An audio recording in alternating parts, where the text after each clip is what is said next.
Not that day, not that street. But I found myself turning off the main road, slowing as I passed by my son-in-law's house. Routine, I told myself. I hadn't seen him in weeks. That's when I saw her car, parked by his gate like it belonged there. Same scratch on the left bumper, same cracked license plate frame I'd meant to replace. I stopped breathing, turned off the engine, coasted. No lights, no movement inside the house, just shadows drawn across windows like secrets. But I heard something, laughter, muffled, intimate, familiar.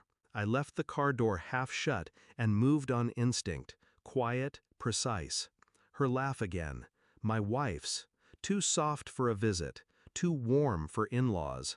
I found the front window partially open, and what I heard shattered something inside me that had already been cracking for years. She called him darling, not dear or sweetheart, not the word she used for me when company was over.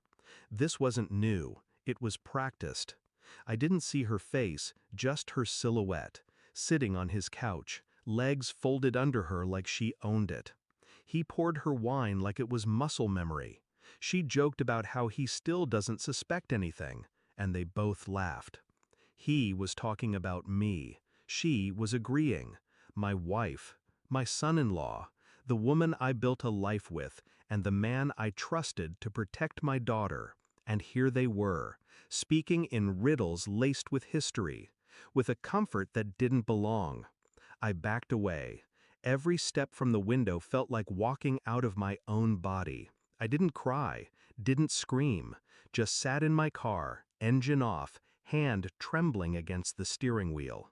I stared at my reflection in the rearview mirror for a long time, and didn't recognize the man looking back.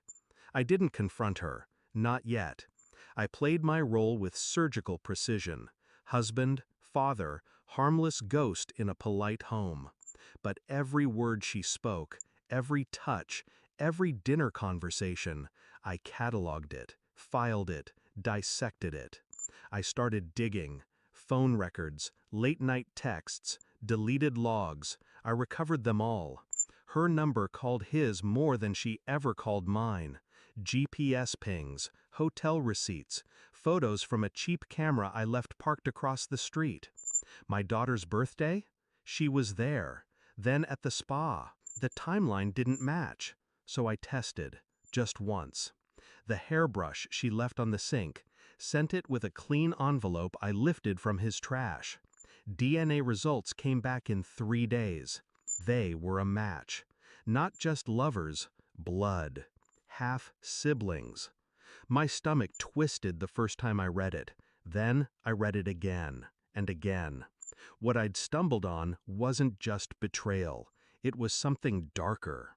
I waited until she got home late, still wearing perfume that wasn't for me, smiling like sin. She walked in, dropped her bag, and kissed my cheek. I didn't flinch, just handed her an envelope.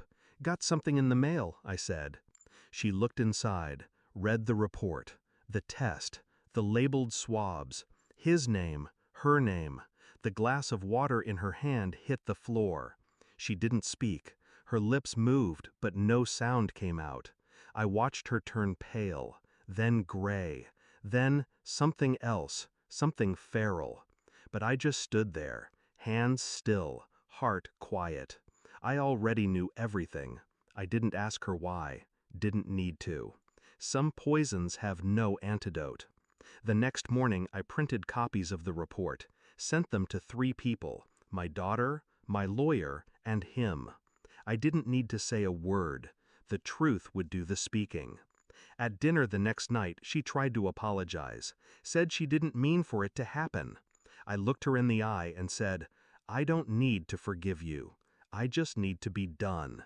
She wept, begged, but I only ever raised one hand that night, to slide my ring off my finger and leave it on the table. She looked at it like it was a funeral. And maybe it was. I never told my daughter everything. Some things are inherited in silence. But I told her enough.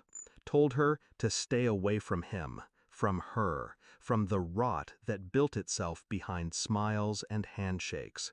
She cried when I said I was leaving, not the city, just the life. And I did.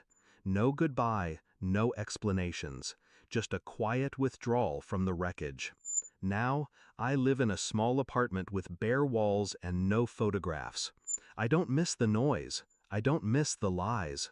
I sit in silence most nights, thinking only one thing. I saw them before they saw me, and that made all the difference.